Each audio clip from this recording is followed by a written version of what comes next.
पूरे भारत में भोले भंडारी यानी भगवान शिव के अनेकों मंदिर हैं, जिसमें से कुछ के बारे में तो हम सभी जानते हैं। लेकिन आज मैं आपको भगवान शिव के 5 ऐसे रहस्यमय मंदिरों के बारे में बताने जा रहा हूं, जिसके बारे में आपने शायद ही सुना होगा, जिनके बारे में आप जानकर हैरान हो जाएंगे। तो चलिए शुरू करते हैं। नमस्कार दर्शकों, द डिवाइन टेल्स पर आपका स्वागत है। पहला मंदिर, स्तंभेश्वर महादेव मंदिर।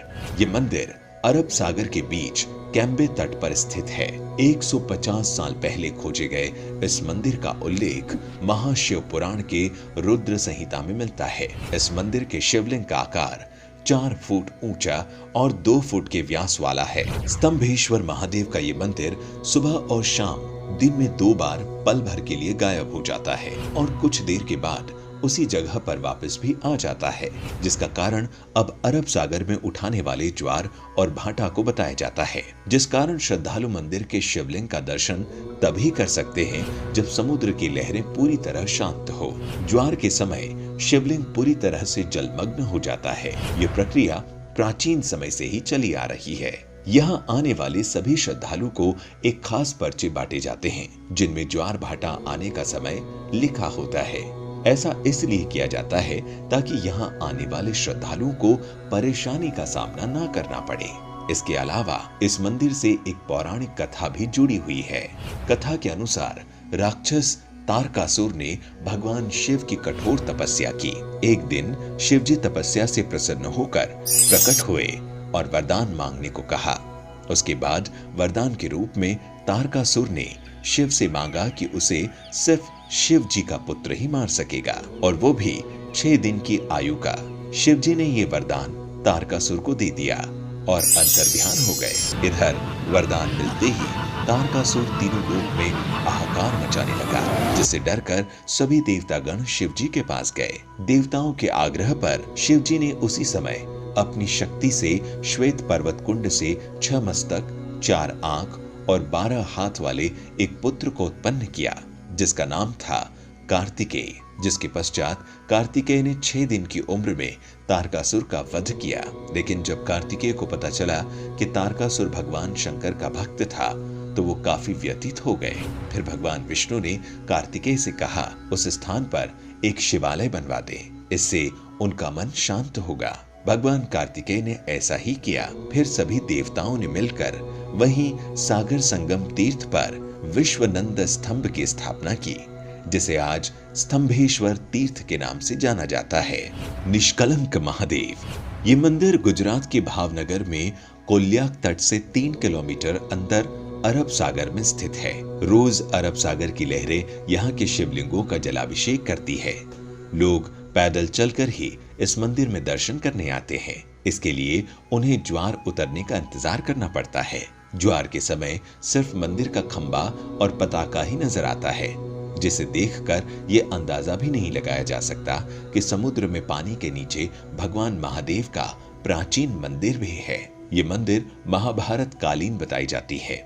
ऐसा माना जाता है कि महाभारत युद्ध में पांडवों ने कौरवों का वध कर युद्ध जीता था, पर युद्ध समाप्ति के बाद पांडवों को ज्ञात हुआ कि उसने अपने ही सगे संबंधियों के हत्या कर महापाप किया है। इस महापाप से छुटकारा पाने के लिए पांडव भगवान श्री कृष्ण के पास गए, जहां श्री कृष्ण ने पांडवों को पाप से मुक्ति के लिए एक कला ध्वजा और एक काली गाय सौंपी और पांडवों को गाय का अनुसरण करने को कहा, और कहा कि जब गाय और ध्वजे का रंग काले से सफेद हो जाए तो समझ लेना कि तुम सबको पाप से मुक्ति मिल गई है। साथ ही श्री कृष्ण ने पांडवों से ये भी कहा कि जिस जगह ये चमत्कार होगा वहीं पर तुम भगवान शिव की तपस्या भी करना। पांचों भाई भगवान श्री कृष्ण के कहे अनुसार काली ध्वजा हाथ में लिए काली गाय पीछे पीछे चलने लगे। इसी क्रम में वो सब कई दिनों तक अलग अलग जगहों पर गए, लेकिन गाय और ध्वजा का रंग नहीं बदला।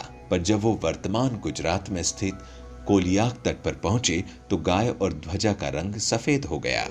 इससे पांचों पांडव भाई बड़े खुश हुए और वहीं पर भगवान शिव का ध्यान करते हुए तपस्या करने लगे।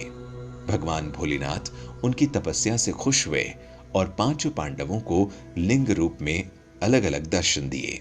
वही पांचों शिवलिंग अभी भी वहीं स्थित है। पांचों शिवलिंग के सामने नंदी की प्रतिमा भी है। पांचों शिवलिंग एक वर्गाकार चबूतरे पर बने हुए हैं तथा ये कोलियाक समुद्र तट से पूर्व की ओर 3 किलोमीटर अंदर अरब सागर में स्थित है। इस चबूतरे पर एक छोटा सा पानी का तालाब भी है जिसे पांडव तालाब कहते हैं। श्रद्धालु पहले उसमें अपने हाथ पांव धोते थे और फिर शिवलिंगों की पूजा अर्चना करते थे। क्योंकि यहाँ पर आकर पांडवों को अपने भाइयों की हत्या के कलंक से मुक्ति मिली थी, इसीलिए इसे निष्कलंक महादेव कहते हैं। भादव के महीने में अमावस को यहाँ मेला लगता है जिसे भाद्रवी कहा जाता है। प्रत्येक अमावस के दिन यहाँ भक्तों की विशेष भीड़ रहती है। लोगों की ऐसी मान्यता है कि यदि हम प्रियजनों की चिंता की आग शिवलिंग पर लगाकर जल में प्रवाहित कर दें तो उनको मोक्ष मिल जाता है। मंदिर में भगवान शिव को राख, दूध, दही और नारियल चढ़ाए जाते हैं। सालाना प्रमुख मेला भाद्रवी भावनगर के महाराजा के वंशज के द्वारा मंदिर की पताका फहराने से शुरू होता है और फिर यही पताका मंदिर पर अगले 1 साल तक फहराती है। तीसरा, अचलेश्वर महादेव मंदिर। अचलेश्वर महादेव मंदिर नाम से भारत में महादेव के कई मंदिर है, लेकिन राजस्थान के धौलपुर में स्थित अचलेश्वर महादेव मंदिर बाकी सभी मंदिरों से अलग है। ये मंदिर राजस्थान और मध्य प्रदेश की सीमा पर स्थित है, जो चंबल और बीहड़ों के लिए प्रसिद्ध है। भगवान अचलेश्वर महादेव का ये मंदिर इन्हीं दुर्गम बीहड़ों के बीच स्थित है। इस मंदिर का शिवलिंग, जो दिन में 3 बार रंग बदलता है, सुबह में शिवलिंग का रंग लाल होता है, दोपहर में केसरिया और जैसे जैसे शाम होती है शिवलिंग का रंग सांवला हो जाता है। इन रंगों के बदलाव के रहस्य को कोई नहीं जानता। अचलेश्वर महादेव का ये मंदिर भी काफी प्राचीन है, क्योंकि मंदिर का ये इलाका डाकुओं के लिए काफी प्रसिद्ध था, जिस वजह से यहाँ कम श्रद्धालु आते थे। साथ ही यहाँ तक पहुँचने का रास्ता बहुत ही पथरीला और उबड़ खाबड़ था। पर जैसे जैसे भगवान के बारे में लोग जानने लगे, यहाँ पर भक्तों की भीड़ जुटने लगी। इस शिवलिंग की एक और अनोखी बात यह भी है कि इस शिवलिंग के छोर का आज तक पता नहीं चला है। कहते हैं बहुत समय पहले एक बार भक्तों ने शिवलिंग की गहराई को जानने के लिए इसकी खुदाई की, पर काफी गहराई तक खोदने के बाद भी इसके छोर का पता नहीं चला। अंत में भक्तों ने इसे भगवान का चमत्कार मानते हुए खुदाई बंद कर दी। भक्तों का मानना है कि भगवान अचलेश्वर महादेव भक्तों की सभी मनोकामनाओं को पूरा करते हैं। लक्ष्मेश्वर महादेव मंदिर। ऐसा माना जाता है कि इस मंदिर की स्थापना भगवान राम ने खड़ और दूषण के वध के पश्चात अपने भाई लक्ष्मण के कहने पर की थी। लक्ष्मेश्वर महादेव मंदिर के गर्भगृह में एक शिवलिंग है जिसकी स्थापना स्वयं लक्ष्मण ने की थी। इस शिवलिंग में 1 लाख छिद्र हैं, इसीलिए इसे लक्षलिंग भी कहा जाता है। इस लाख छिद्रों में से एक छिद्र ऐसा भी है जो कि पातालगामी है, क्योंकि उसमें जितना भी जल डालो वो सब उसमें समा जाता है। लेकिन एक छिद्र अक्षय कुंड है, क्योंकि उसमें जल हमेशा ही भरा रहता है। लक्षलिंग पर चढ़ाया गया जल मंदिर के पीछे कुंड में भी चले जाने की मान्यता है, क्योंकि कुंड कभी सूखता नहीं। लक्षलिंग जमीन से करीब 30 फीट ऊपर है और इसे स्वयंभू लिंग भी माना जाता है। और 5वां, बिजली महादेव मंदिर। भगवान शिव के अनोखे अद्भुत मंदिरों में से एक है हिमाचल प्रदेश के कुल्लू में स्थित बिजली महादेव मंदिर। कुल्लू का पूरा इतिहास बिजली से जुड़ा हुआ है। कुल्लू शहर में व्यास और पार्वती नदी के संगम के पास एक ऊंचे पर्वत पर बिजली महादेव का प्राचीन मंदिर है। पूरी कुल्लू घाटी में ऐसी मान्यता है कि ये घाटी ही एक विशालकाय सांप के रूप में है। इस सांप का वध भगवान शिव ने किया था। जिस स्थान पर मंदिर है वहां शिवलिंग पर हर 12 वर्ष बाद आकाश से भयानक बिजली गिरती है। बिजली गिरने से मंदिर का शिवलिंग खंडित हो जाता है। यहाँ के पुजारी खंडित शिवलिंग के टुकड़े को एकत्रित कर मक्खन के साथ इसे जोड़ देते हैं।